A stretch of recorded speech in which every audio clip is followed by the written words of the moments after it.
Your Honor, based po sa aking nalalaman sa GC, ako po ang Special Disbursing Officer. Ang gawain ko po, Your Honor, is to disburse. Pero ang pag-implement po ng mga confidential operation activities in related to confidential funds, yan po ay saklaw po sa trabaho po ng isang security officer kasi wala po akong alam. Di ako eksperto, Your Honor, sa pagpatupad ng various confidential activities or operation on the grounds, Your Honor. Bahagi po ba ng trabaho ng security officer ayon sa joint circular ang tumanggap ng confidential at mag-implement ng confidential funds?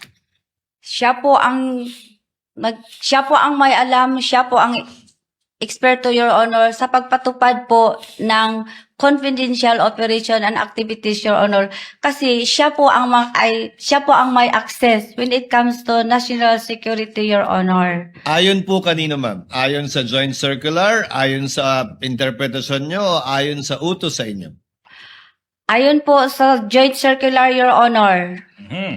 Saan po sa joint circular? Alam niyo po? At saka, ayon po sa utos ng head of agency kasi meron po siyang security officer na order, Your Honor. Counsel, your witness. Of course, iisa-isahin natin yan. Sinabi mo na sa joint circular, yung basihan, na po pwede yung security officer, okay, mag-disburse ng confidential funds. Ma'am, I will give you all the time you will need. Basahin. 2015 circular. Saan dyan? Saan dyan makikita? Yung sinasabi mong pwedeng security officer yung maggasta, disburse ng confidential funds. Your Honor, based po sa aking nalalaman sa GC, ako po ang Special Disbursing Officer. Ang gawain ko po, Your Honor, is to disburse. Pero ang pag-implement po ng mga confidential operation activities in related to confidential funds, yan po ay saklaw po sa trabaho po ng isang security officer kasi wala po akong alam. Di ako eksperto, Your Honor, sa pagpatupad ng various confidential activities or operation on the grounds, Your Honor. Your Honor, based po sa aking nalalaman sa GC, ako po ang Special Disbursing Officer. Ang gawain ko po, Your Honor, is to disburse. Pero ang pag-implement po ng mga confidential operation activities in related to confidential funds, yan po ay saklaw po sa trabaho po ng isang security officer kasi wala po akong alam. Di ako eksperto, Your Honor, sa pagpatupad ng various confidential activities or operation on the grounds, Your Honor. Bahagi po ba ng trabaho ng security officer ayon sa joint circular ang tumanggap ng confidential at mag-implement ng confidential funds? Siya po ang may alam, siya po ang eksperto, Your Honor, sa pagpatupad po ng confidential operation and activities, Your Honor, kasi siya po ang may access when it comes to national security, Your Honor. Ayon po kanino, ma'am? Ayon sa joint circular, ayon sa interpretasyon nyo, o ayon sa utos sa inyo? Ayon po sa joint circular, Your Honor. Saan po sa joint circular? Alam niyo po? At saka, ayon po sa utos ng head of agency kasi meron po siyang security officer na order, Your Honor. Counsel, your witness. Of course, iisa-isahin natin yan. Sinabi mo na sa joint circular, yung basihan, na po pwede yung security officer, okay, mag-disburse ng confidential funds. Ma'am, I will give you all the time you will need. Basahin. 2015 circular. Saan dyan? Saan dyan makikita? Yung sinasabi mong pwedeng security officer yung maggasta, disburse ng confidential funds.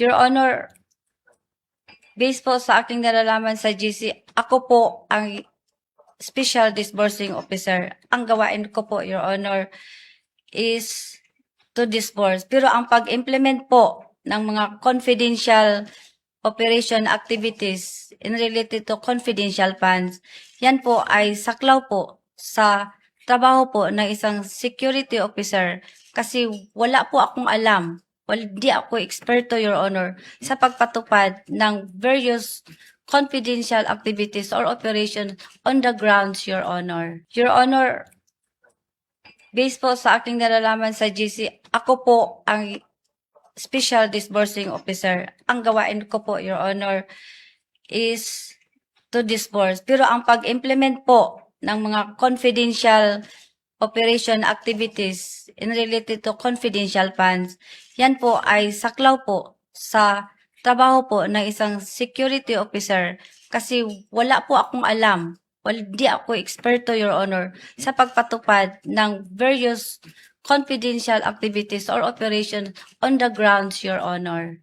Bahagi po ba ng trabaho ng security officer ayon sa joint circular ang tumanggap ng confidential at mag-implement ng confidential funds?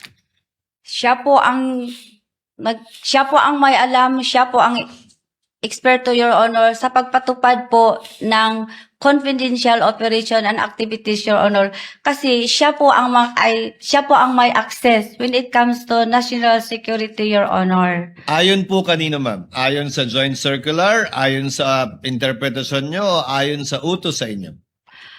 Ayon po sa joint circular, Your Honor, Saan po sa joint circular? Alam niyo po? at saka ayon po sa utos ng head of agency kasi meron po siyang security officer na order, Your Honor.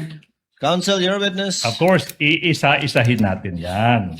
Sinabi mo na sa joint circular, yung basihan, na po pwede yung security officer, okay, mag-disburse ng confidential funds. Ma'am, I will give you all the time you will need. Basahin. 2015 circular. Saan dyan? Saan dyan makikita? Yung sinasabi mong po pwedeng security officer yung maggasta, disburse ng confidential funds. Your Honor, based po sa aking nalalaman sa GC, ako po ang Special Disbursing Officer. Ang gawain ko po, Your Honor, is to disburse. Pero ang pag-implement po ng mga confidential operation activities in related to confidential funds, yan po ay saklaw po sa trabaho po ng isang security officer kasi wala po akong alam, hindi ako eksperto, Your Honor, sa pagpatupad ng various confidential activities or operations on the grounds, Your Honor.